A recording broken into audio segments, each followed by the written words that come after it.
And today we're going to do a little bit different. We got the whiteboard behind me.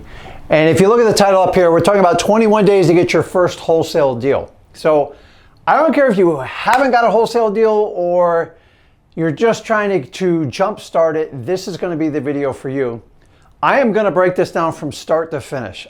The first thing is, if you came across this video, you're probably interested in wholesaling. You're thinking like, what the heck is all this wholesaling about? And I want to tell you, the first things we have to do is just break down the basics of wholesaling. You know why? Because nobody ever does this. They make this business so complicated. So we have to understand what the basics of wholesaling is. So the first thing is, wholesaling is just finding motivated sellers that need to sell their house, matching them with cash buyers with the contract, and you capturing the difference. That's it. I've been doing this almost 22 years. People try to complicate it, and today people are coming up with all different types of techniques that you can do, novations, installments. These are all legitimate, but they're not wholesaling. I'm only here to talk to you about wholesaling today and show you how you can absolutely make a killing with wholesaling. So the first thing you have to do is go over to freewholesaling.com. It's a free course me and my son have created with over 28 years experience, I think 29 years now, and we give you it from start to finish. So if you're considering buying someone's course, go here first. If you want to learn the most about wholesaling, if you want to cut through the paywall that every one of these gurus, remember, they all get together and they have meetings on how they can coach you up and take more money from you. But the problem is, me and Zach do it the other way around. We just provide you tremendous education and value. So the more people I can help, the more money I'm going to make, and I'm going to show you how to do it. So the basics of wholesaling is real simple. First of all, you have your seller. And then basically what you do is you enter into a contract with the seller. I'm going to give you the 30,000 foot view. And then basically from there, you are going to take that contract and you're going to do what we call assign your rights.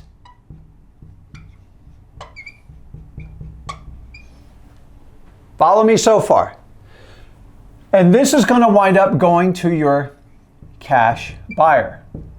Don't worry, I'm going to get into grave detail on this. So you're basically going to take it this way. This is your contract. Say your contract is for $150,000. And then basically say your cash buyer says, listen, Rick, I'll take over your contract. I'll give you $165,000. I love that property. It'd be perfect for me. And so that's $165,000. Okay? From this, we are going to enter in what we call an assignment of contract.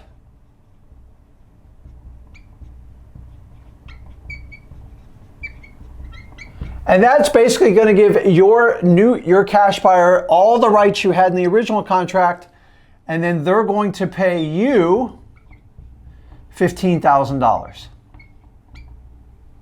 Like, Rick, dude, it can't be that easy. I'm telling you, it's this easy. People overcomplicate this business. You're thinking 15 grand. The average that we deal with, that me and Zach teach, is anywhere from 10K to around 15K.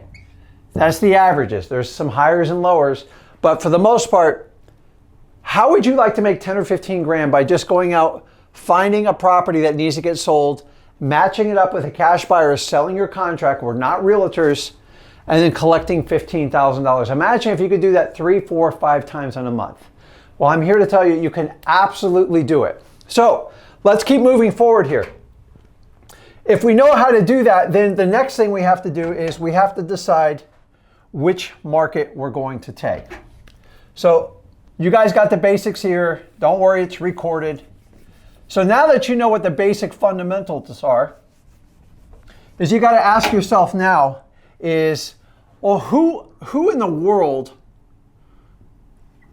who would sell their properties for a big discount?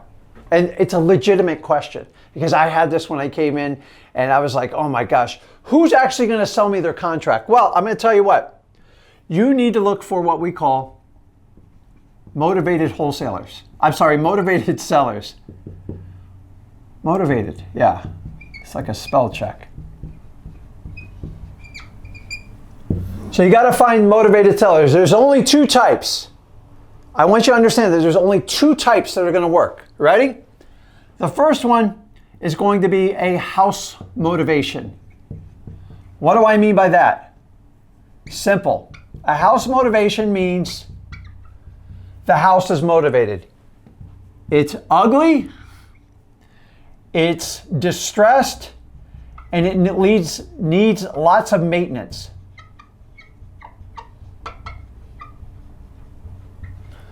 Now, why I like this is because there's a lot of houses that are motivated out there. You guys see them every day driving around in your neighborhoods. The other one is you have what we call a motivated seller. A lot of people just talk about the motivated seller, but here's the reality. A motivated seller usually has a financial trigger.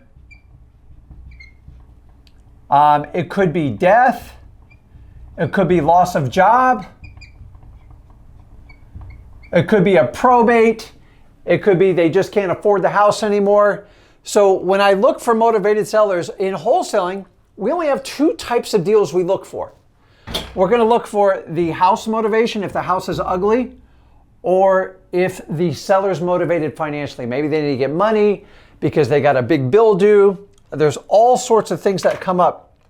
And here's the really cool part is when you hit what we call the double whammy in wholesaling, you get them both together. Now, I'm going to be honest with you. It's not as common.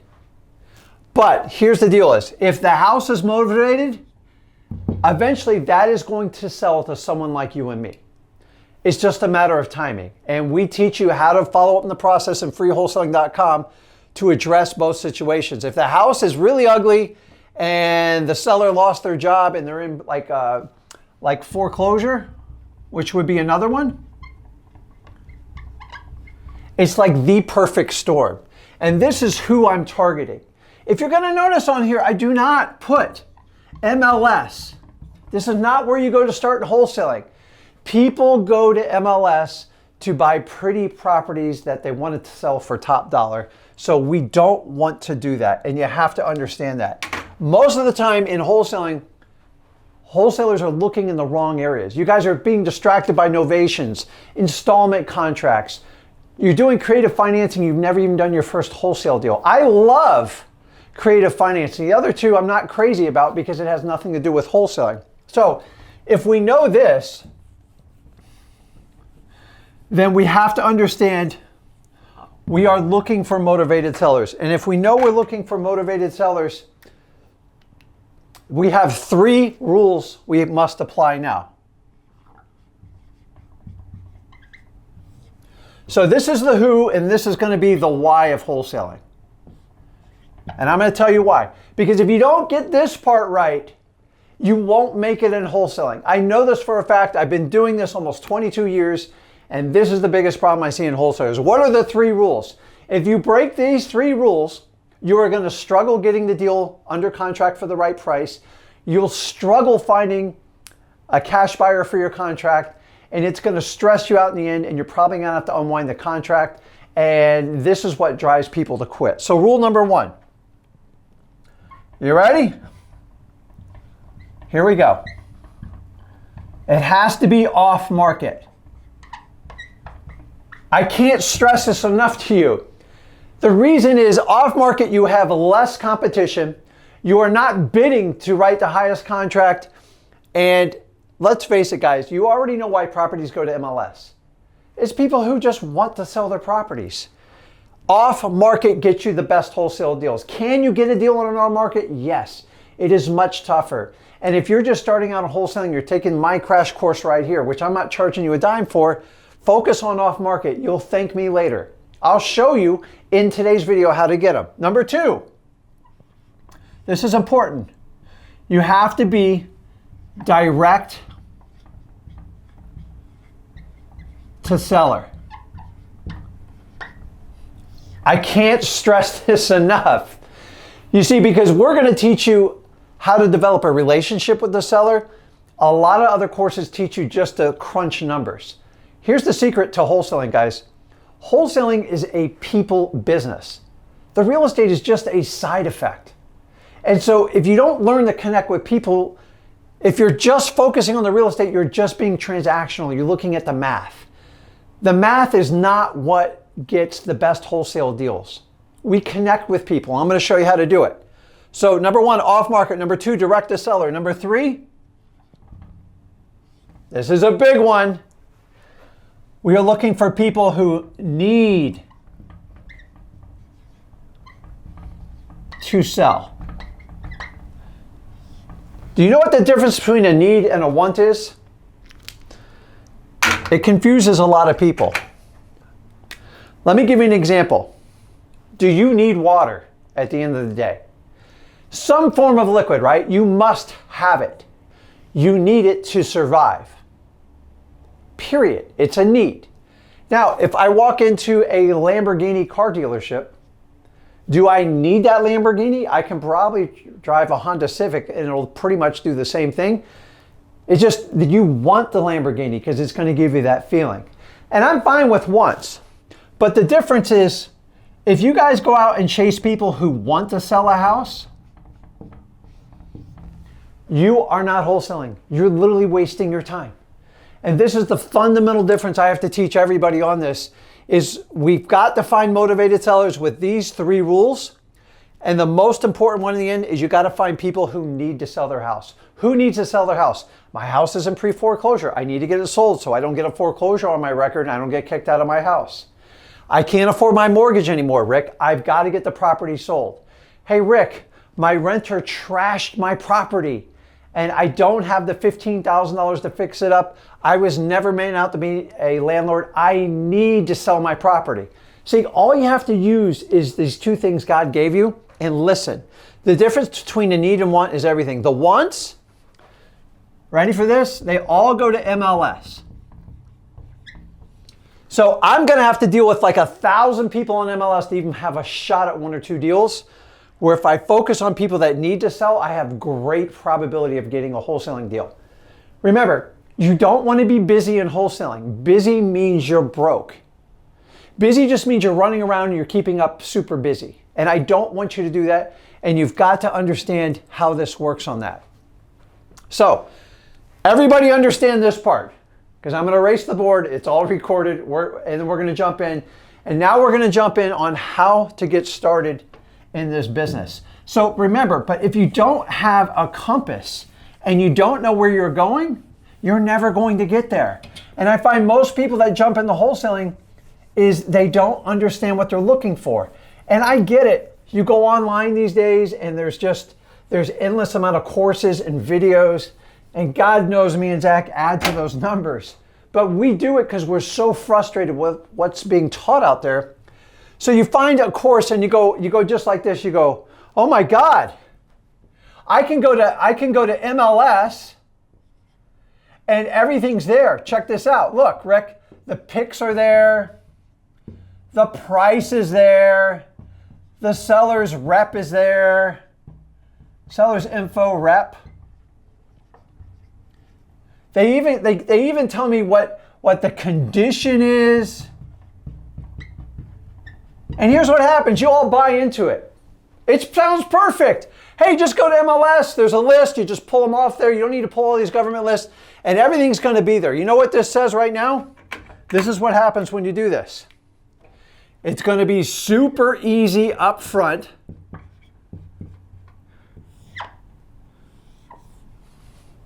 It's easy. All this is easy. The problem is it appears easy.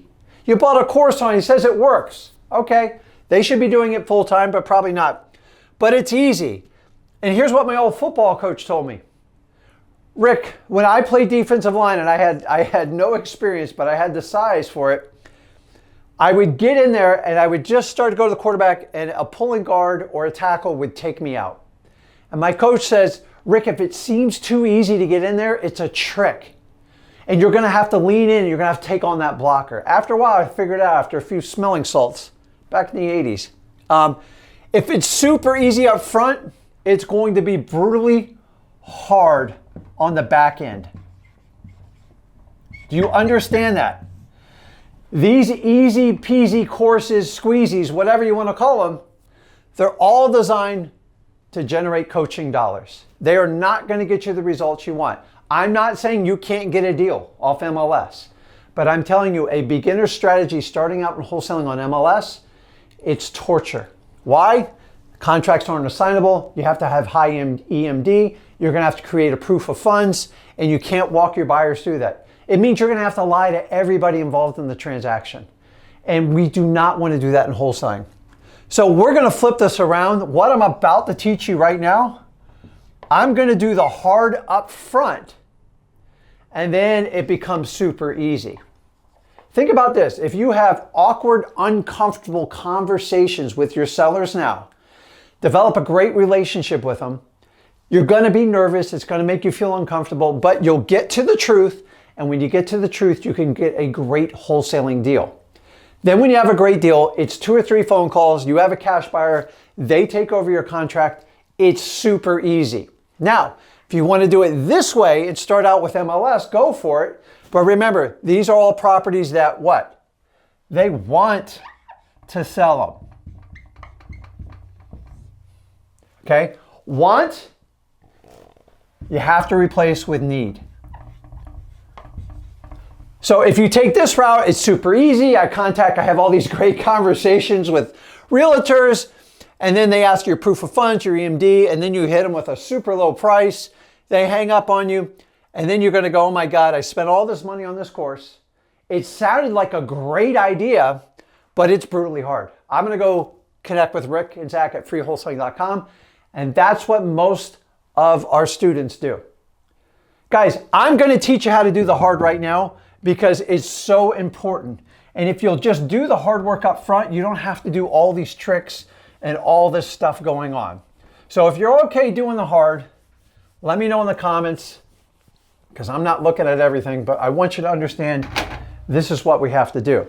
So, okay, let's keep going. So now we want to talk about the mechanics. I'm going to teach you the hard right now. Let's just get it out of the way. Because if you'll embrace the hard, you'll win at wholesaling. If you want to cheat and want an easy cheat, go with most of these gurus online. Because you're chasing around properties of people who want to sell. They're literally a waste of time. They'll keep you busy and broke. Busy means broke. Busy equals broke. I'd rather you just work with people that need to sell their house instead of wasting your time with people that want to sell their house, because it just makes you busy, and busy is going to make you broke. So we can't have that. So we got to move forward. So the next thing is we have to decide which market. This is probably your next one, right? Which market do I do, Rick? I'm so glad you asked. Now, your only question is if you do it local or you do it virtual. Board keeps wiggling on me. Now, I'm going to tell you right now, a lot of you are in different areas. You got different saturations. Stop complaining about saturation. It is a ego stat you make up in your head. The only exception is going to be Miami, San Francisco, and New York City. And maybe parts of, well, I'm not going to bring in those states. So, in a perfect world, you would do both.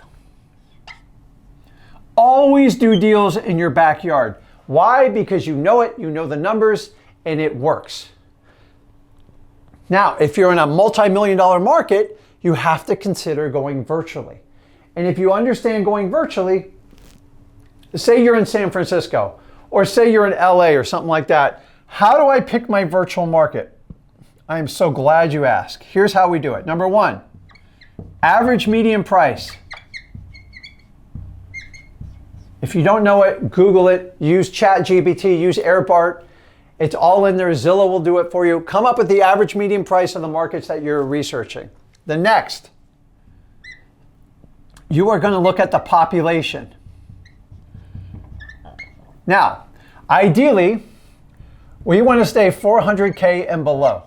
Why? Because that's where a majority of the demand for the housing is. When you start to get into the upper level houses, they're more apt to work with brokers, and it's going to take a longer time to sell, and you're going to scare off your cash buyers, mostly fix and flippers. Population, ideally 100K. Why? Because that's where the cash buyers are. Statistically, if you have a larger population, it is easier to sell your contracts.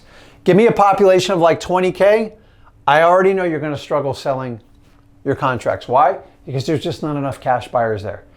I learned this the hard way. I've learned this in almost every market across the entire country. And the only time we turn around when your contract price is above the average median price, or it's in a very, very expensive neighborhood, and the population is well below 100K. So if those are my rules, go ahead and employ those now, and I want you to take those on, and you have to do that.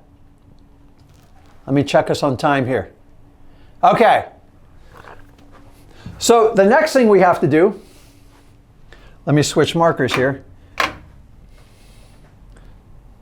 The next step is now we're on the hunt. We're going to go look. So don't worry, I'm going to show you the techniques to find motivated sellers. Now we have to qualify the sellers. Well, Rick, how do I do that? Well, first, make sure you followed our previous rules as I did in this video. Off market, direct to seller, people that need to sell their house. If you stick with that, this actually gets a lot easier. See, if you keep qualifying people that want to sell their house, you're literally wasting your time. So what I want to do is qualify my sellers. And all I'm going to do is take my acronyms, MCTP. And if you wanted that, the first one stands for motivation. We want to find out why are they selling their house. This is the why. You should always know why someone's selling a house. Sometimes they'll tell you, hey Rick, I'm just trying to make $1 million. I already know I can disqualify that person right off the bat. Now, a lot of times the motivation will come on its own. The reason we teach you MCTP is because most gurus give you these complicated scripts. You guys try to memorize them, or you try to have sheets of paper sitting out and you get lost. And a lot of times the seller, let me just go ahead and write all these out and I'll explain them to you. Time frame, and then condition. So a lot of times you say, seller, hey, tell me a little bit more about the house. I want to learn about your house. And they go, listen, what's your price, Rick? What's your price? And you're like, wait a minute. I didn't get the M done first. Hold on, you're screwing me up. You've got to stop. I've got to get this done. And the reality is, if you memorize these, so if they go, okay, M, he asked for P, and I'm just going to say simply, I go, Mr. Seller, you mind if I ask you a few more questions so I can get you the best price possible? They'll never say no to that. And then I'm going to jump back up here. Tell me, why is it you're selling the house? I'll just go back and ask it. And they go, well, how quickly can you close, Rick? I am so glad you asked me that. So the next one on there is time frame, and we have condition. But what happens if they start jumping around is if I just memorize MCTP, I don't care, write it on your arm, whatever, you can't screw it up. That's why me and Zach give you the basic concept of how to qualify, because you have to have it memorized up here. And so if he screws me up there, I know I can jump. I don't have to go MCT. I can go TPCM. It's 4 acronyms. That's it. Simplify it. The more you simplify your wholesaling, the better it's going to be. So if we understand this, the first one we talked about the motivation. Why do I want to qualify? Because I have to decide if this is worthy of a wholesale deal. Remember, you're going to disqualify more people than you qualify in wholesaling, and you've got to understand that. I'm not paid by the hour. I'm paid by the deal. So I don't want to waste my time. The next one is the condition. We're talking about the condition of the house. It's either going to be positive, negative, or kind of just neutral. Obviously, we're targeting houses that already have issues, so a lot of issues are going to come up with it. Time frame. This, to me, is the most valuable one you can have on your qualifying. You know why? Sometimes they muddle through the motivation, the condition. Let's face it, some of them lie to us on it. There's a reason that they want to sell it fast. And then we come down the time frame. And I just say, Mr. Seller, if I was able to buy your house, where are you going to be going to? And just shut your mouth. And they'll go, well, I haven't really thought about it. If it means they haven't thought about it, that means they could be 90 to 180 days out. What's that telling me? I don't know how urgent their motivation is. Now, if they go, Mr. Rick, I need to be out of here by the end of the month, which is in 3 weeks because I'm moving back in with Grandma, and I have a U-Haul coming in here. Can we get this deal done in 3 weeks? Bingo. That is a great sign. That's why I like time frame. Because honestly, if people have not thought about if they're going to move, you're probably not going to get a wholesale deal in the near future from them. The last one is price. We're always going to gauge price. Now, I don't use the word price. I'm going to use the word need. See, a lot of people will teach you how to use the word ask, offer. I don't like these terminologies. I simply say, what do you need to get rid of the house? Once again, I'm thinking from the basics. I'm only looking for people who need to sell me a house. If you want to sell me the house, this qualification process will make no sense to you. That's why I don't want you spending time with people who want to sell your house, because you're going to wind up here at busy and broke, and it becomes extremely painful. Now, at this point, you guys are going to freak out. I'm going to come over here on the next section, and you are going to go, okay, I got to comp it, Rick. I got to comp these properties. And here's what most wholesalers do. They comp every lead that comes in. Do you know anyone like that? Guys, if you comp every lead that comes in, you are a glorified realtor. I'm not teaching you to get your realtor's license. There's plenty of gurus that will go tell you to go get your realtor's license because that makes you serious. That's the most ridiculous thing I've ever heard.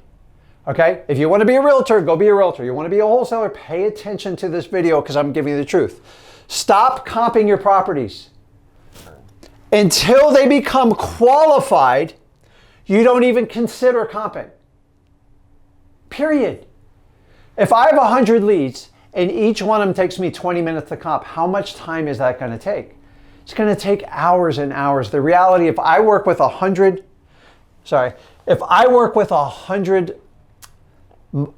leads, 3 to 5 are worth having a deep conversation and 1 or 2 wind up. Once I get towards writing a contract and meeting with them, I'll comp the property. See, most of you are being taught to comp the properties beforehand. You know why? I know exactly why you do it. Because you want certainty. Why? Because you want certainty. You want to know what the outcome's going to be. And I'm here to tell you, I can't guarantee it. You are not going to get a guarantee on what the outcome is. You're going to have to take risks. So stop comping properties right off the bat. The only time we comp a property in wholesaling, I'm talking about wholesalers. If you want to go learn like an MLS flipping course, go somewhere else. They teach it. You have to comp everything because you're basically a pseudo realtor. On this one, once they are qualified,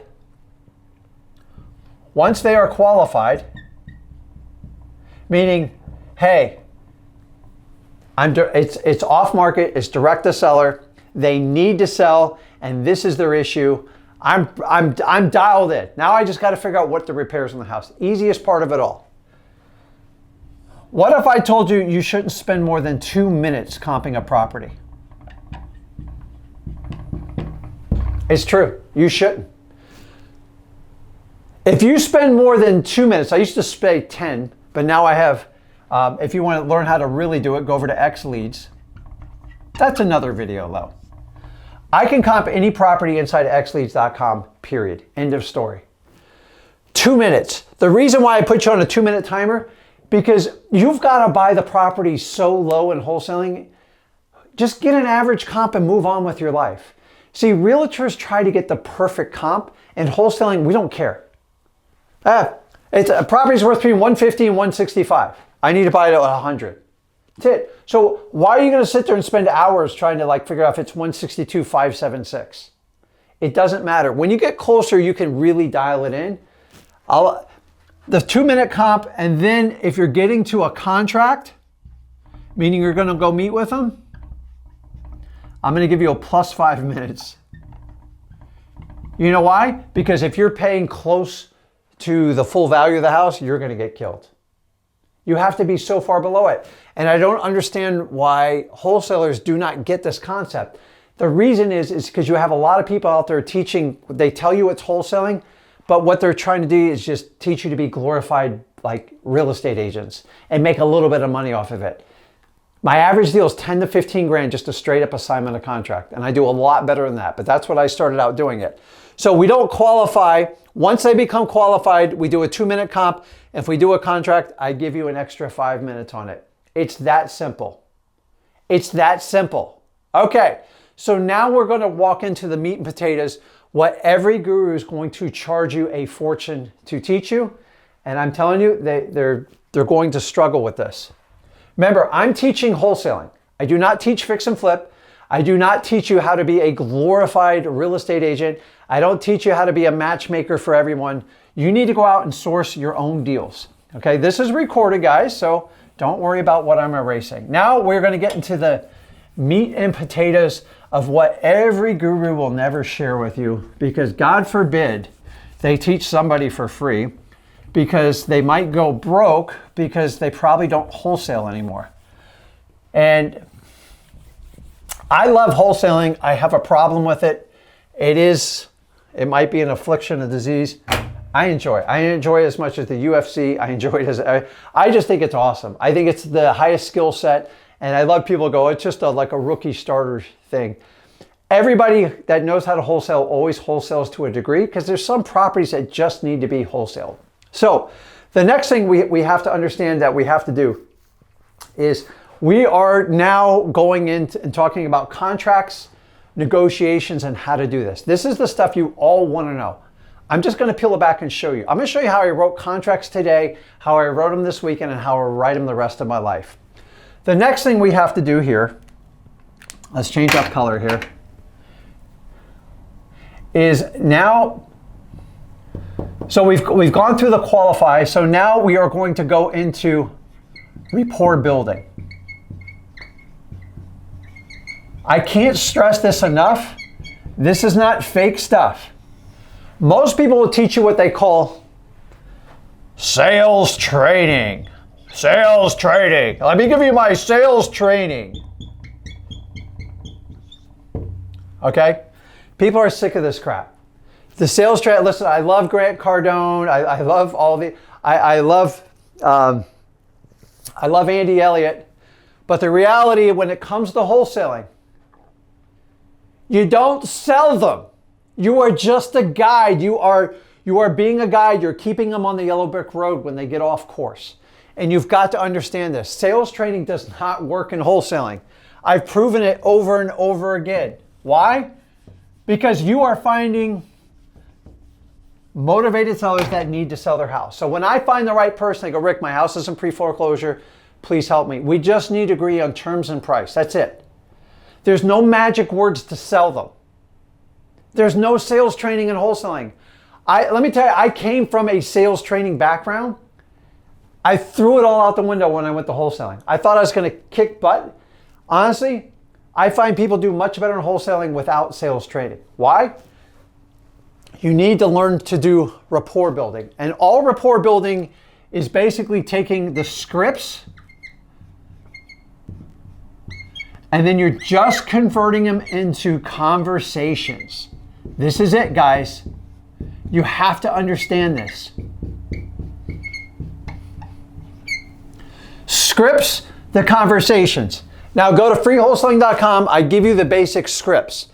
And rapport building means we just got to go from scripts to conversations. These are more open-ended questions. And here's the key to this. Ready?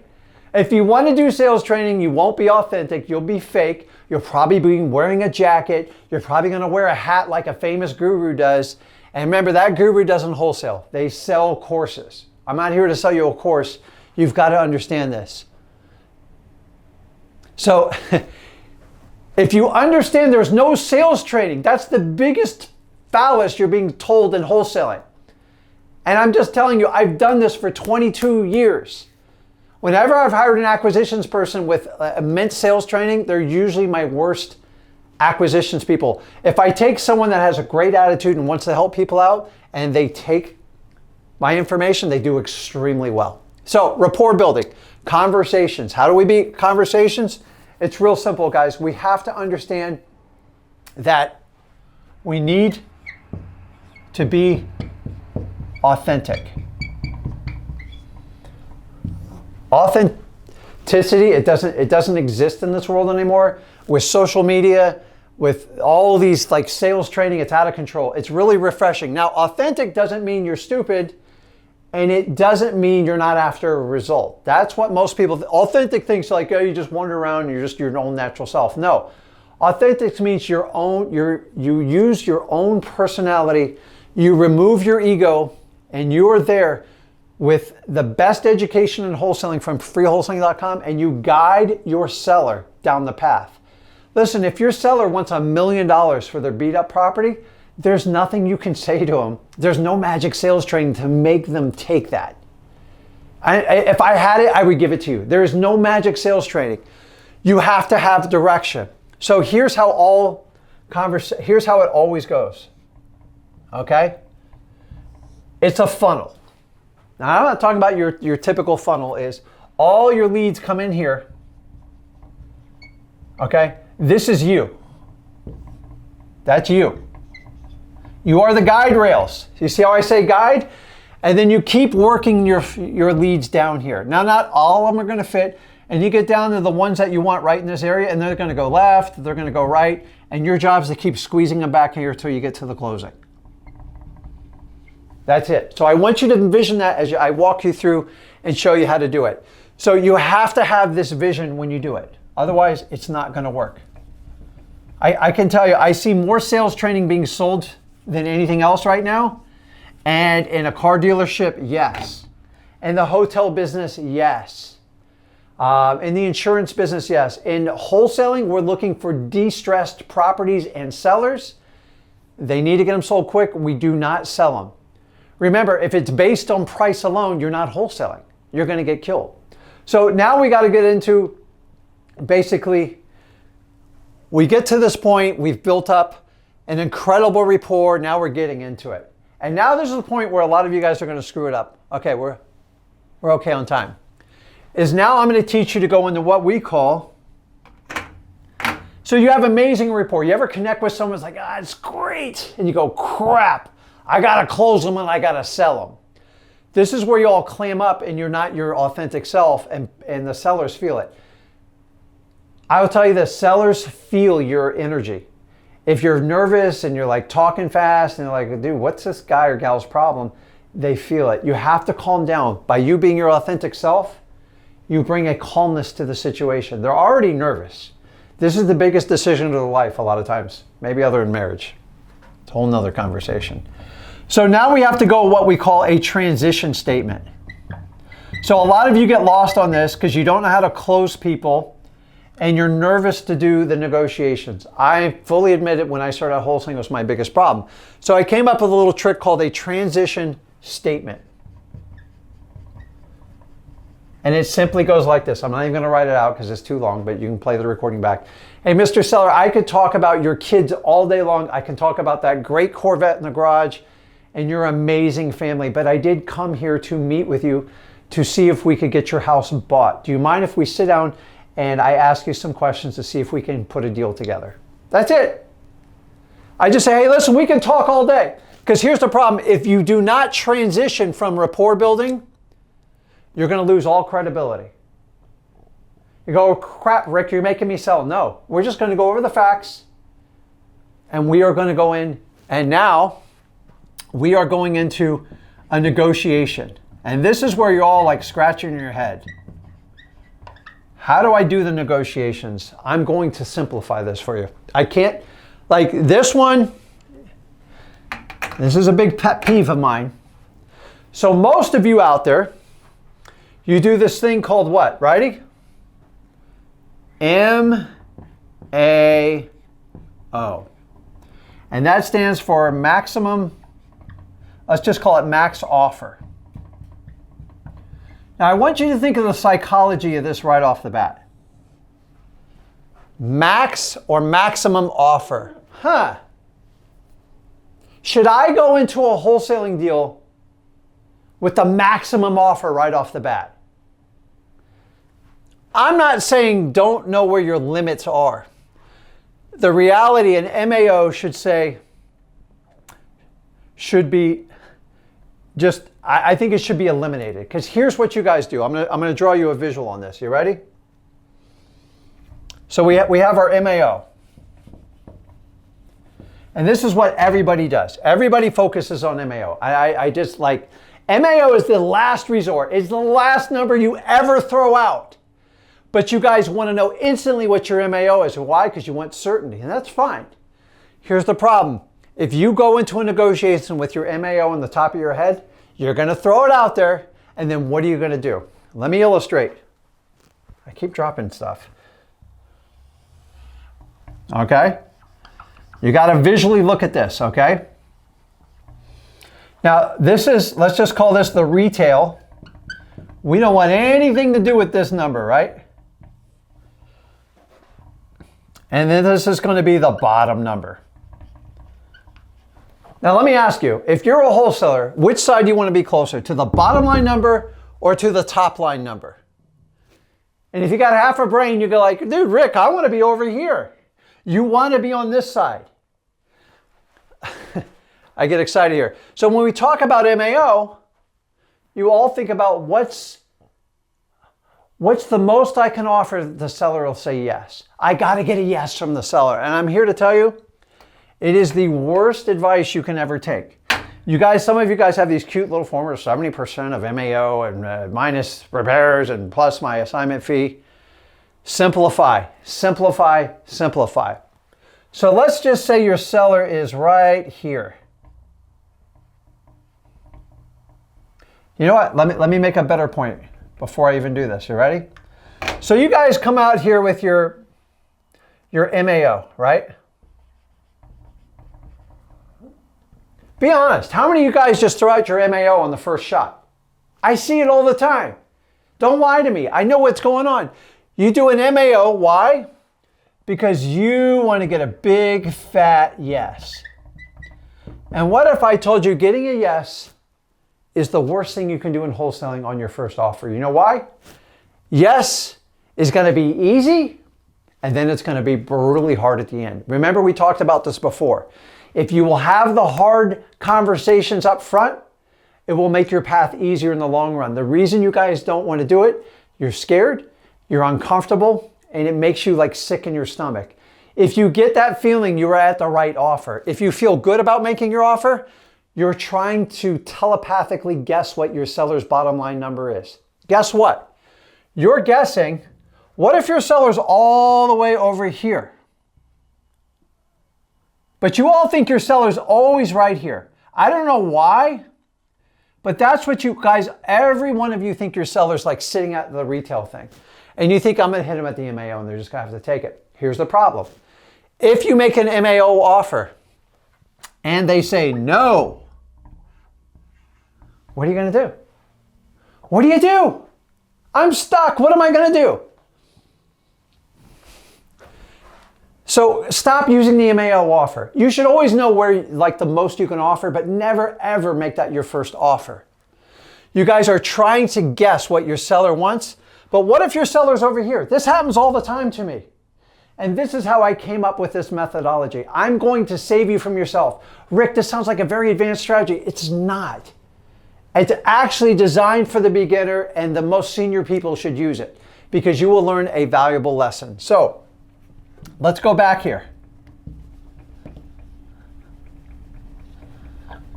The problem with the MAO is if you make the MAO offer here and say your seller is right here, psychologically, I want to let you know what this does. You guys understand in wholesaling, especially in real estate, the goalposts move all the time based on what people say. So you throw out your MAO and you're close to the seller, seller goes, crap, I didn't think he was going to offer me that much. So maybe you offered it at 180K, and maybe your seller was at 185, and the seller goes, crap, because he's come so close to my number, let me just go ahead and push him a little bit more. And then they change their offer to 190. This happens all the time. They're moving the goalpost on you because you came so close. You thought you were doing the right thing by giving them the highest number and getting a yes, and you still got to know. Let me ask you, what if you get a yes? Do you think that's good? It's terrible. By getting a yes, you are going to get your butt kicked by 100 no's behind it. It means you did not get your bottom line offer number. Now, forget about MAO. Let me teach you about LAO. And that stands for the least allowable offer. So instead of starting with MAO, start with LAO. Now I'm going to give you a warning on this. This technique I'm about to teach you only works if you do a rapport building strategy, scripts the conversations, and you're authentic. If you're going to be one of these greaseballs that are just going to make lowball offers, go over to the MLS gang, let them do it there. You're going to make thousands of offers to even get someone to talk to you. I'm not talking about that. We're going to do an LAO. So what an LAO does, let's just pretend here, this is my LAO. So what happens, say my offer was at 120K. And I told you my seller was at 185 mentally. Now remember, I decided to stop guessing what the seller is going to take. Why don't we get the actual number? You want to know how to do that? I'm going to show you how to do it. Stop using MAO, use LAO. Now I'm going to warn you, you're going to get a reaction and it's going to freak you out. And they're going to go, what you're looking for is that subconscious gut reaction from their subconscious mind. And here's my favorite. You are looking for a counter. I expect them to say no. I'm using a technique called go for no. Why? Let me let you know a little story on why I use go for no. I once bought a house. I thought I made the guy a really low offer. I threw out the number. He put his hand out, shaked. He shook my hand violently, hugged me, and goes, I am so happy you're buying it for this price. And I scratched my head for the 10 days before I closed. I sold it in one phone call. I still made 25 grand. And after I closed, I asked Mr. Seller, I go, listen, can I ask, why'd you shake my hand so vehemently, like excited? He goes, because I just never thought you'd pay me that much. So I paid him $55,000 for the house. I said, if I offered you 20, would you have taken it? He goes, I probably would have taken 25. And I knew right then and there, I'm never going to guess what's going on in my seller's head because I don't know. So when you do this method, instead of your seller going this way, they're like, crap, I'm at 185. Rick just made an offer at 120. And here's the typical reaction. So what you do is you change their mentality. I want to get them chasing me. If you do the MAO, you have to go chase them and the goalpost is going to move. I want them to take that goalpost and move it this way. So here's how it typically goes. They're at 185. I said, listen, I think the most I can offer you is around 120. And you have to be quiet here. So remember, instead of doing this long, just terrible negotiations, here's what they're typically going to go, Rick, man, like I'm really bothered with that offer you make me. I talked to my wife, we can't take less than 155.7. Oh my God, they just went from 185 to 155, whatever. Now, I can go up a little bit, but I'm still going to try to probably get them around 150. By using the LAO approach, I'm making them chase me a little bit. This also verifies if they're motivated. If they're stuck on a retail number, we're not going to get anywhere, and they probably never made it past my qualification thing. But when I get down to it, I hit my transition statement after I build up my rapport, and then I go into the negotiations, and I go, well, you know, the house has a little bit of this. I go, hey, what do you need to get? I always give them the first right to give me the number. Sometimes they don't. And then basically I go with an LAO. You want a no. And you guys are all taught that you want to get a yes on your first offer. It is the worst thing you can do in wholesaling. Remember, if you'll do the hard work up front, you will have the difficult conversations. You can make anything happen in wholesaling. Start going for no. If you go for yes, you probably overpaid for the property. And then you're going to get about 100 no's behind you from your cash buyers because they're going to tell you to overpay for the property. You're going to have to unwind it. So why not just go for it? Get that awkward, uncomfortable conversation. You're going to have pits in your stomach. Wait for that reaction because we are looking for a reaction.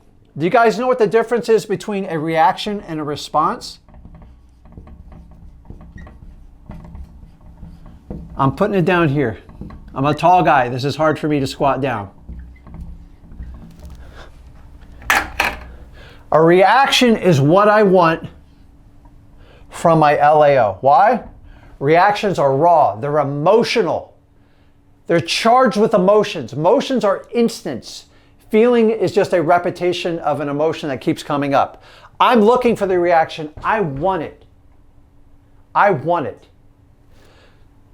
It is a tool to get to the end of the negotiation sooner than later without you screwing it up with your fancy sales training. A response is what I give. And what's a response? It's just an educated response with well thought out manner from your conscious mind. A reaction is raw emotion. And raw emotion gets me more deals in wholesaling than anything else. I have to have this rapport building and we have to do it that way. And you have to understand how that works. So if you have a question, put it in the comment. I promise I'll go back to the comments. We still got time here. Okay, we're going to keep moving. We're not even close to done. I told you this is going to be jam-packed information. So once again, guys, this is recorded.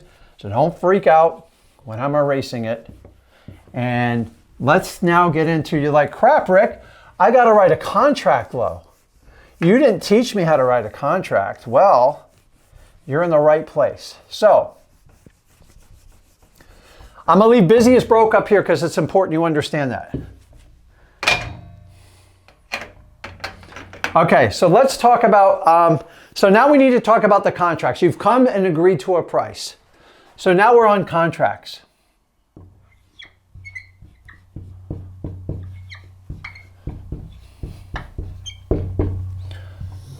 Okay, we have two fundamental contracts we work with in wholesaling. The first one is just your simple purchase and sales agreement. That's all that stands for.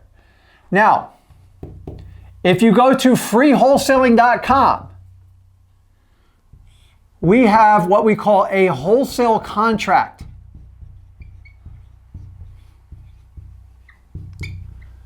In there. It's a whopping 2 pages. As I said, I'm not here to teach you how to be a realtor. Realtors will give you 20, 25-page contracts. You don't need that. You need simple 2-page contracts or just an agreement.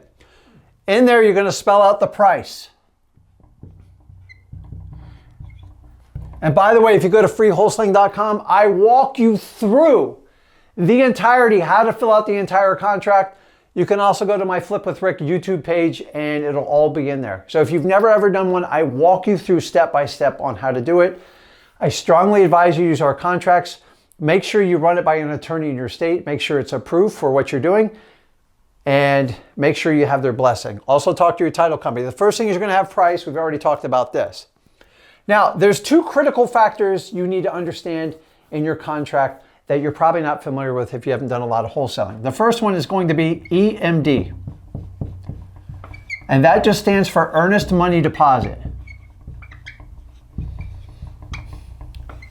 Money deposit. This is what's given to the title company or the lawyer, depending on what state you're in. And it's, honestly, I don't even understand the purpose of it anymore because it's kind of ridiculous. It has no bearing on the sales price of the property. And I find a lot of wholesalers in the beginning, they try to negotiate this like it's part of the contract.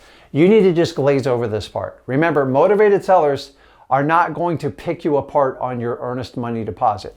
This is what you're giving to the title company or the lawyer. What I recommend To be honest, the first 2 years I did this, I didn't even use deposits. Remember, you have to have such a great relationship with your seller. The EMD shouldn't be the whole thing holding the deal together. But people look it over. So our recommendation is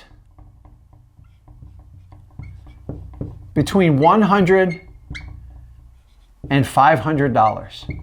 You're thinking, Rick, I thought you said you don't need any money to do this. Use other people's money. Go cut a deal with someone. Cut back. If you can't put $100 aside, then we need to have another conversation. But it's just earnest money deposit. This money's not at risk based on the conditions I'm going to put below. If somebody asks for a $10,000 earnest money deposit for a little old crappy house, you most likely have the wrong seller. Think back. At the off-market, direct to seller, do they need to sell? People that need to sell their house do not beat up the deposit. They just want it sold. I said, Mr. Seller, we're going to wind up paying cash for your house. The earnest money deposit just opens up to pull the title. It's customary. Remember, I'm going to get you the entire chunk of money. Let's just move forward. I do not spend time negotiating. EMD does not negotiate. It does not make a buyer any more solid than someone without it. Maybe it does visually, like let's be brutally honest. But in the terms of the contract, the next one is going to be the inspection period. And this is very confusing for most people. Now I'm here to tell you, I am what I call a responsible wholesaler. I write contracts for properties that I know I can close and I can solve people's problems. How do I do that? I have to buy the contract for the lowest price possible.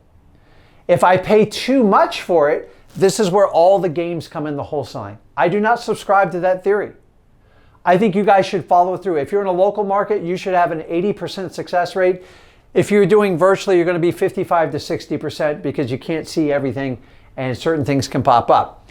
The inspection period for a perfect wholesale contract would be 30 days. You go, Rick, that sounds like forever. The problem is most realtors advise a 3 to 7 day inspection period. Guys, if you're brand new to this business, finding a cash buyer in 3 to 7 days, it's very hard to do. So you want to go in 30 days. Well, Rick, how do I get 30 days? Find a motivated seller. They will not obsess about this because they have problems and they want to get the house sold. If you find someone that wants to sell the house, they're going to beat the crap out of you on inspection period and EMD. This is the perfect world. Now, maybe you already have if I have a cash buyer built in, I have a preset cash buyer. Maybe you're doing reverse wholesaling. Then maybe you could do less than 15 days. But guys, keep in mind, if you do not have a robust cash buyers list and it's your first deal, stick to 30 days or more. I've seen my students get 90, 180 days. Be respectful. And if you can't find a cash buyer by like the 22nd, 23rd day, either get out of the contract or renegotiate it. It means you overpaid for it. Most people that can't sell their wholesale contracts, there's one reason only, because they took the easy route. They overpaid for the property. They got a yes on the first answer. They felt really good because they watched someone's video where just slap whatever you can up on the wall and see if it sticks. And then the real work started. They got no after no after no. And every cash buyer said, you're paying too much, just renegotiate it. And then you got to go back and have that awkward conversation. Guys, I'd rather just do it right the first time. Every now and then we miss stuff on a property, but if you contract it and have that hard conversation up front, it's easy. But it's a challenge to get past the hard stuff. It's scary. I'm the first to admit it, but I'm teaching you techniques to get you through this. So this is the first one you're going to have EMD. The second one, which I'll do in a different color, we'll do it in red, is going to be your assignment of contract.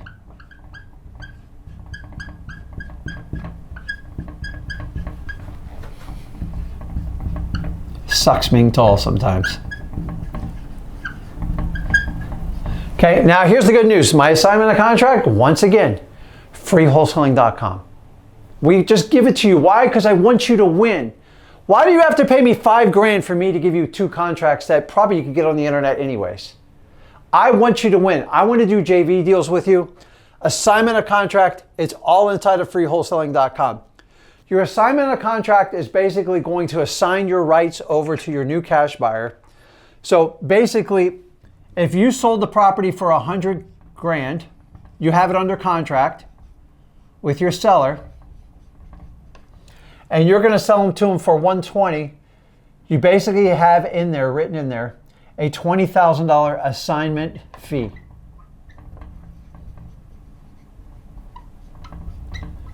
What does that do? That allows you to collect 20 grand without having a realtor's license, without ever actually owning the property. But remember, our job is to help sellers solve a problem. The last thing you want to do as a wholesaler is create another problem for your sellers. Provide a service. Become the most resourceful wholesaler that they will ever find. And the idea is you only have to have 2 contracts to make this work. The problem with a lot of these like little gimmick courses that you see out there that do this because then you don't have to do wholesaling. You don't have to compete with any of them. They're going to have a bunch of other fancy contracts in here. I'm telling you guys right now, if you find someone that they say, listen, you got to do a power of attorney. Well, do you see the word attorney in there? That should create a red flag for you to bat. We don't do that. What's the next one? Hey, what if we record a lien? I don't know. What service did we provide? I'm not going to record a lien. Hey, what if we do a listing agreement? I'm not a realtor. I'm not going to do this. All this stuff right here is just, you don't need any. This is not wholesaling. It is not wholesaling. This is wholesaling. This is a distraction. Can you do that? You can do that. But if you don't know what you're doing, understanding these have a high failure ratio, and you're recording public documents, and when you record something, you're at risk for defamation of title. And if you've never been sued for that, trust me, you don't want any part of it.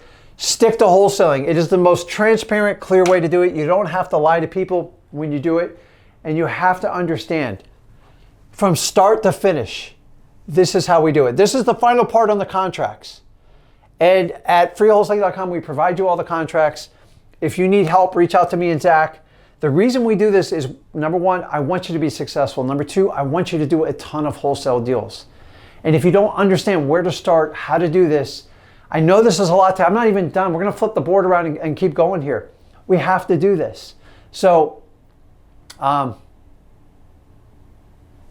my handwriting is always a little bit rough. So, you're thinking, Rick, okay, great. I understand the mechanics of wholesaling.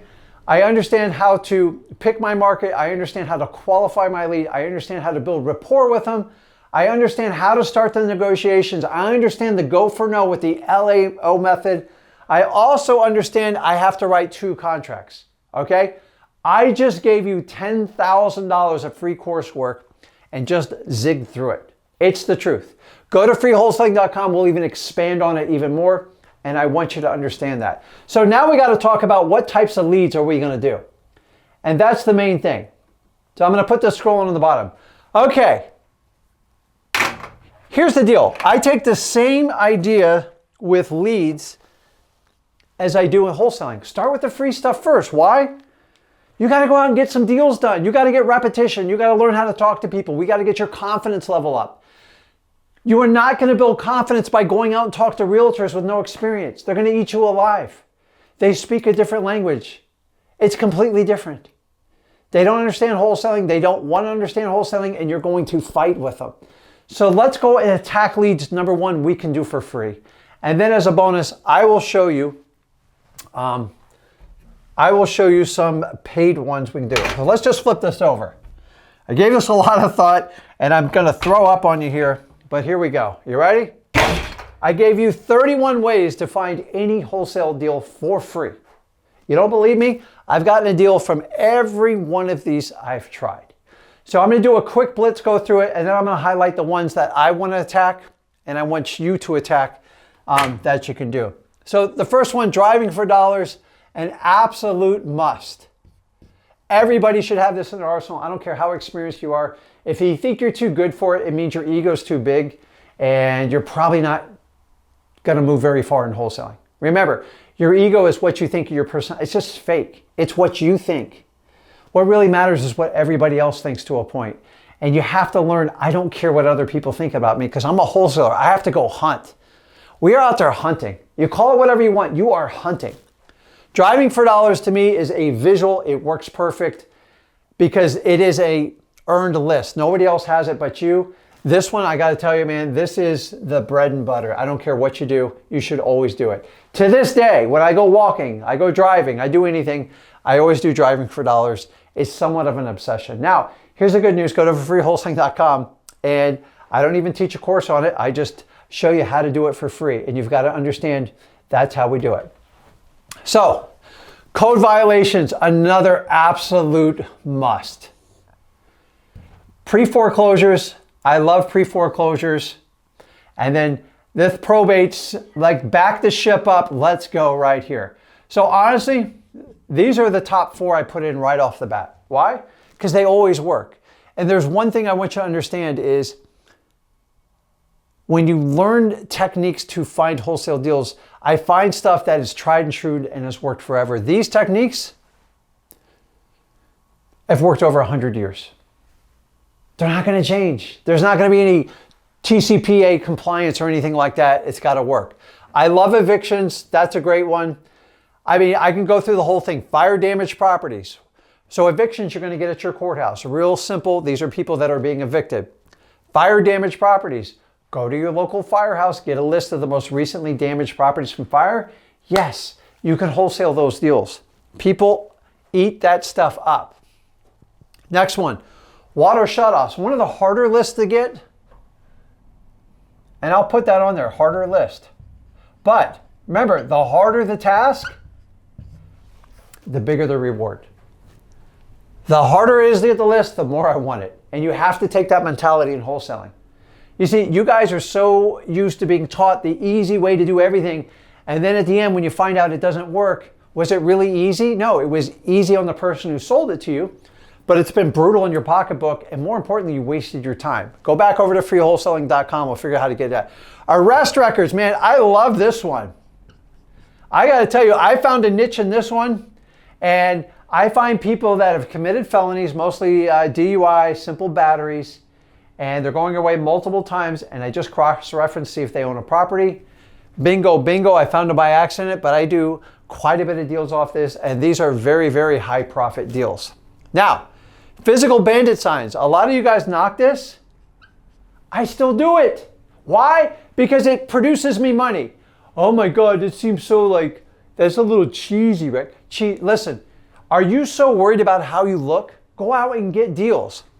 Don't go out and buy 500 signs. Go get 10 or 15 signs from your local hardware store, the big box stores, white Coroplast 18 by 24, 3 lines. Use a big black Sharpie marker. You can buy those big fat ones like that and put on there, sell your house today, any condition, any situation, and your virtual phone number. Thank me later, I promise you. I've made millions off bandit signs. The only people that don't think they're cheesy are the guys putting them out there making money off of it. Virtual bandit signs, you guys can go online, figure out how to do it. We do it all the time. Why not ride other people's success? It's 100% legal and people are lazy. This is what I make a killing off the virtual bandit signs because so many gurus try to do the paid per click thing and I just ride their coattails and I get in the comments. There is gold in these comments, guys. I love it. It takes someone resourceful to think like this. This is how I'm thinking with wholesaling. Bandit comments. Listen, the guys doing the paid PPL and the PPC, they're going to have forms in it. They never monitor the comments. Go in the comments for gold. This is where the sellers are like, how fast can you close? That's where I'm just sliding in on those DMs and I'm nailing it. You know why? Because they give them to these sauce companies that are supposed to be handling everything, and everybody forgets about the comments or the investor doesn't want to pay for them.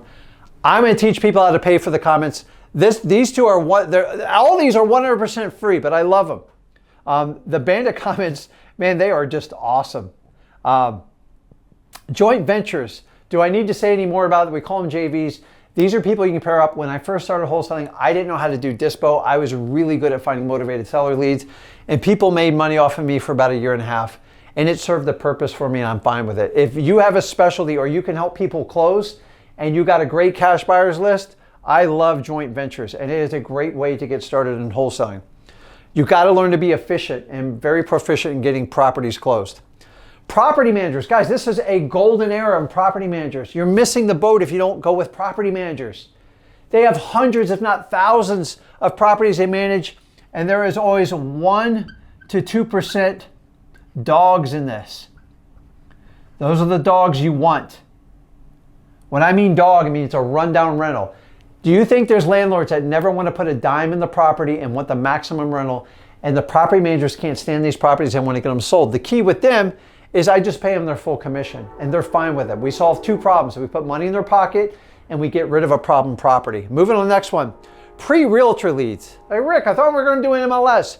Pre-realtors is what we train you how to work with your realtors. Go over to freewholesaling.com.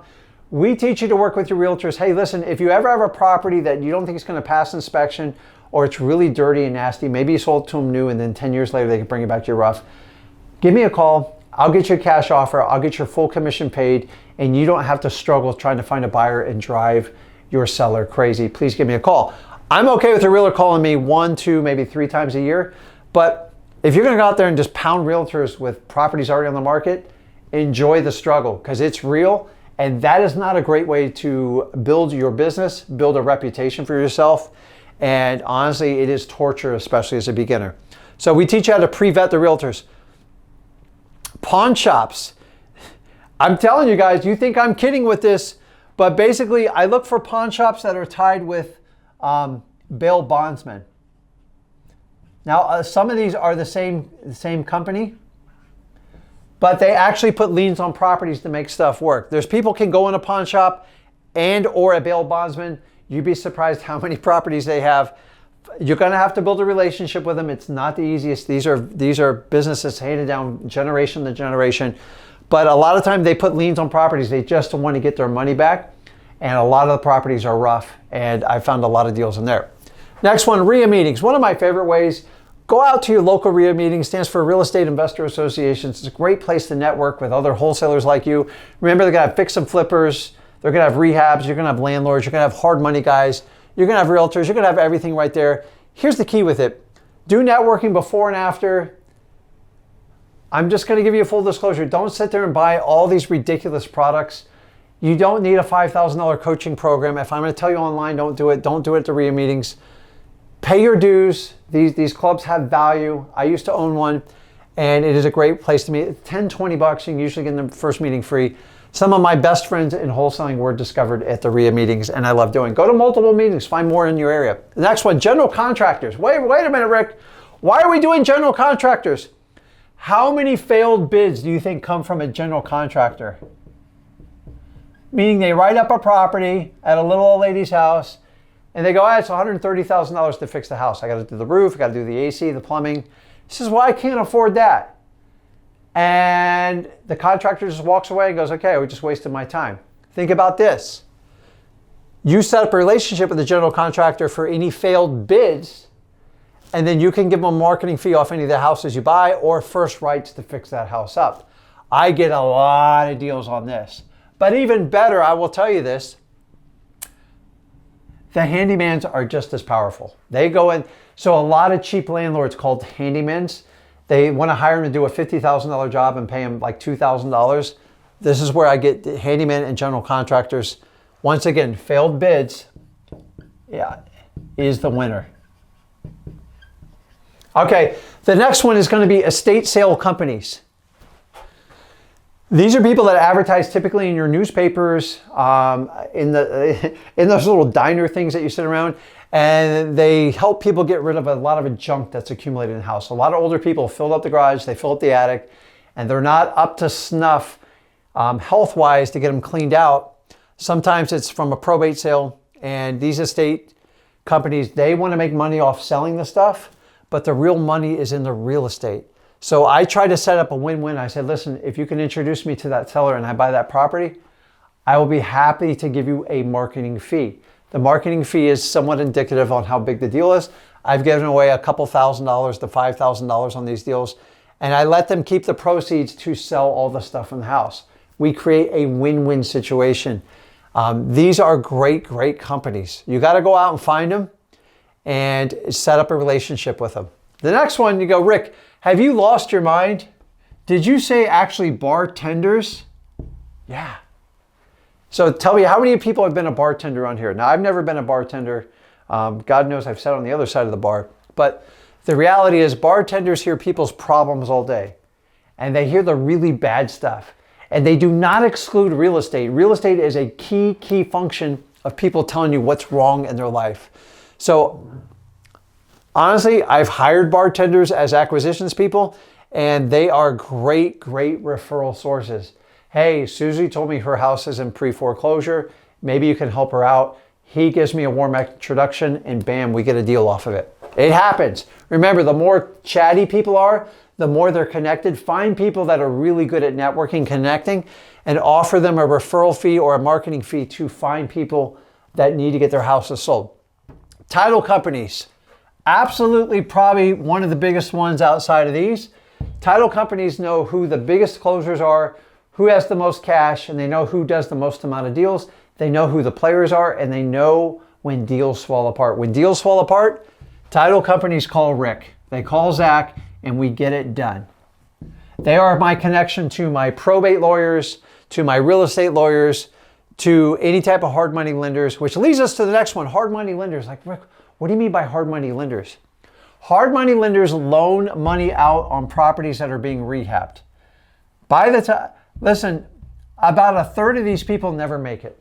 It's just the truth. And by the way, when you start out in wholesaling, don't do hard money. That transitions you over to a fix and flipper. It has nothing to do with wholesaling. If you do wholesaling correct, you should never have to fund a deal past the earnest money deposit. You should have funding sources. Don't mix the two up. But hard money lenders have failed deals all the time, and sometimes they just want to get rid of it and they want to get their money back. Sometimes you can swoop in and get great deals on it and match it up with your cash buyers. Quick claim deeds. Bet you probably never heard of that. This is a technique I've used quite often. I only do it either once or twice a year. I run a search on quick claim deeds. You can do it for free at your courthouse, at the property appraiser site, or you can use one of your advanced, you can use XLeads or anything like that. Quick claim deeds always indicates there's something funky going on. So it's not quick, it's quit. And these usually will indicate there's some sort of problem. By the way, most quick claim deeds that are filed, more than 70% of them are wrong. So they need some sort of title cure. So I'm telling you, quick claim deeds are a great trigger, and it doesn't cost you any money. The divorce list, not my favorite for obvious reasons. It's very tough to deal with them. Garage sales.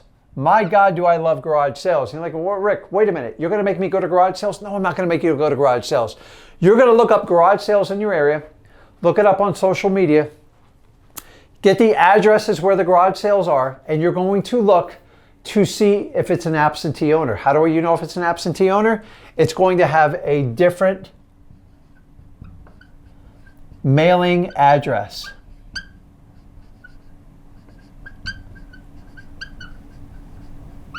Why is that important? That means it's a rental. 9 times out of 10, especially towards the end of the year, these are what we call midnight move-out garage sales. Meaning the landlord has no idea that people are having a garage sale and getting ready to move out. A lot of times they're selling the landlord's belongings.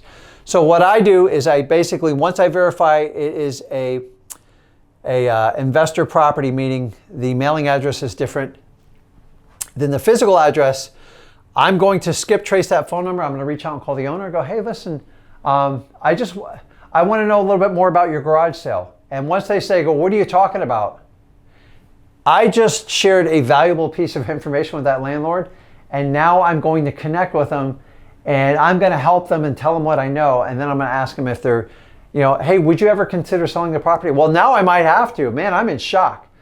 Can I meet you over there tomorrow morning? Stuff like that. Garage sales, guys. A lot of things happen in the garage sales. We are not looking for the chronic garage sale people. We're looking for the ones that are landlord-owned properties. It works really well. Number 26, local auctions. That's right.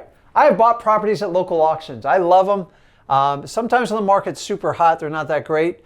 But like right about now, a lot of people are showing up at these auctions. They have one property being sold. There's sometimes 50, 60, I've seen as many as 100 buyers. It's a golden place not only to get cash buyers, but sometimes the auction fails. And I have stepped up and bought a property wholesale with a wholesale contract because they've already tried. Local auctions means they really need to sell it, but they're trying to get the highest price. And when the highest price doesn't work out, voila, we are there. Now, it doesn't work every time, but I'm just telling you, swing the bat enough, you'll get one. I've picked up at least a dozen properties on local auctions. They typically happen on Saturdays in your local market. And once again, these are generational owners and families, sometimes 50, 60 years. 27 Zillow FSBOs. Do I need to say any more? You're going to have to go through a massive amount of quantity to make this work. What the heck? It's free. Why not give it a shot? Not my favorite way to do it, but it is. I have people getting deals all the time on it. For rents. Well, Rick, what am I doing for rents? You can do for rents in Zillows. You can do for rents in Trulia. You can do them in Realtor.com. It doesn't matter. You can do it in Facebook Marketplace. For rents is a great place to not only find more cash buyers, but sometimes when these properties for rent, they are vacant. And when there's vacant, you have a chance of getting a wholesale deal. They might be just so fed up and they're like, heck, you know what? I just want to sell it. I can't get it rented. Why not? I actually love the for rent. This is a big one for me. That helped me out my first 2 years big time. Tax delinquency, I can't say enough about this. These are people that are behind on their real estate taxes. And this is an absolute no-brainer on that. And then you have HOA liens. That's right. You can look up HOA liens. Just find the community that you want to do it and do a search in public records. HOA liens in most states have superior ability just below the mortgage and the property taxes. They're very powerful liens. And if you can find people with HOA liens, they're usually going to be in some sort of pre-foreclosure or tax delinquency situation, so they go hand in hand. And the last one I put on here for giggles is expired listings, because at this point, everybody's given up on the listing. The realtor's out. Why not just use the expired listings, find the homeowner, skip trace them, and call them direct? I go, listen, I saw your property's listed. I would love, do you have an interest in getting it sold? By this time, the reality of the price should have set in. And we put that kind of down right there. Now, as a quick monitor on here, let me see here. Guys, I'm serious on the bartender thing. Like, you think I'm kidding? It's like for real. I want to circle the ones that you can go in here. Now, of these lists, right here, I'm going to tell you pre-foreclosures, a little bit on probates. I got to expand on that a little bit further. Not fire damage, not arrest records, property managers. Let's see here. General contractors, RIA meetings, title companies.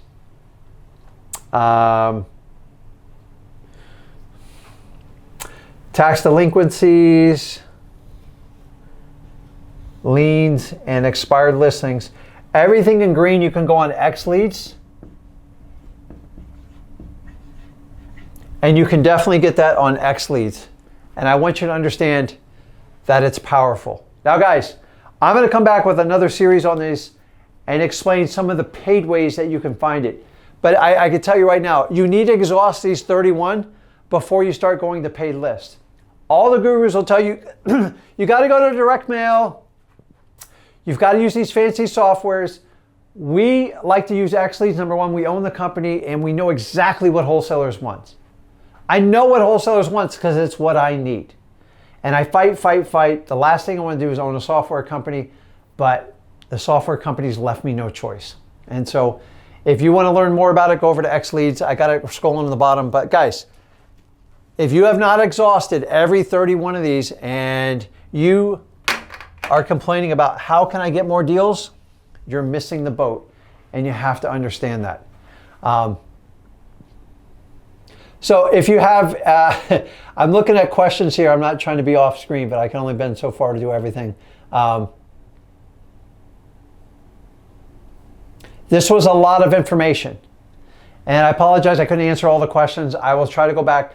If you leave a comment in the section, I promise you I will come back and answer it. But guys, I want to recap what we've gone through. First of all, we went through the entire process. What is wholesaling? How does it work? What is its function? What are the rules of wholesaling? I give you the 3 rules. You can't break these rules. You break these rules, everything else breaks. This is like math. When you went back through, this is more like algebra. If you can't figure out chapter 1, chapter 2 through 19 is not going to work. Then we walk you through on what a motivated seller is, and remember the 3 rules. I cannot stress that part enough, and you have to understand. We taught you how to pick your market locally or virtually. Then we got into and taught you how to qualify your sellers. Remember, you're going to disqualify more people than you qualify, and you have to understand. I taught you stop comping. You're wasting your time. You want to be a realtor? Go comp. Wholesaling has nothing to do with comping. You got to, if the property's worth 200, you need to buy at 110, 120. So what do you care if it's worth 185 or 210? It's a waste of time. You're trying to do things the old ways that didn't get you where you want to go. You want certainty, and I'm telling you, you're not going to get that here. You get certainty by going through and working with sellers. Now, we go through the qualifying, MCTP. Go to freewholesaling.com. We'll teach you how to do that. Then I'm going to teach you how to build rapport. We're going to turn scripts into conversations. Once we do that, we're going to go into our transition statement, and we're going to go into our negotiations, and this is where we're going to use our LAO. We're going to lose the MAO, and we are going to use the technique go for no. It's going to freak you out. It's going to make you very uncomfortable and scared. It means you're in the right place. Stay there. Remember, if you do the hard work up front, everything else is easy. If you think you're going to skate through this and do the easy way and buy these, what you think are cheating courses, they're just going to cheat you out of money out of your pocketbook, and you're going to wind up back here and you're going to have to do the hard work anyways. So I'd rather you do it right the first time, right?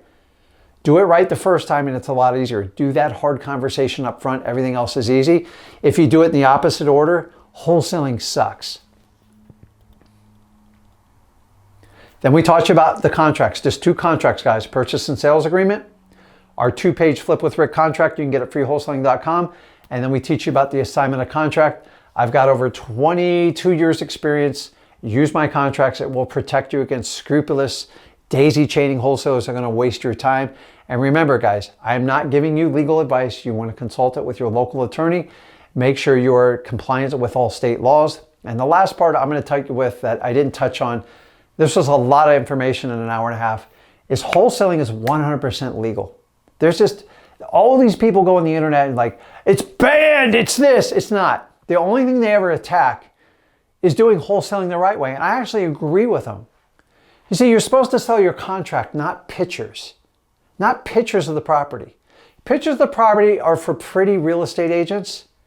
I'm just your homely wholesaler.